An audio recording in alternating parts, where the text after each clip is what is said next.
loolu ay gàcc la c'est faux li ñu wax ci tête bi dara amu ci du xam-xam du tus. Oh my word, we'll have a look.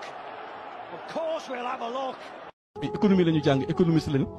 Pa Amidou Anne bi def ci ay xam-xam yu bëri moo tax ñu jàpp tamit ne en tant que sëriñ war nañ la yëgal lu bëri ci li nga xam ne moom la président def bor bi ñuy wax di ko laam-laamee sëñ bi lépp lu président Macky Sall def ci bor mooy lim liggéey ci réew mi Kaolack amul woon autoroute à péage tey mu ngi waaj a ñëw fi. donc man xam naa li may wax te rus naa fenn si sama kanamu ay nawle sama kanamu ay collègues et je défie tout un ensemble si ñoom ñëpp pour ñu mën a wax li nga xam ne mooy si loolu ay gàcc la c'est faux li ñu wax ci tête bi dara amu ci du xam-xam du tus. Oh my word, we'll have a look. Of course we'll have a look. économie la ñu jàng économiste lañu Pa Amidou Anne bi def ci ay xam-xam yu bëri moo tax ñu jàpp tamit ne en tant que sëriñ war nañ la yëgal lu bëri ci li nga xam ne moom la président def bor bi ñuy wax di ko laam-laamee sëñ bi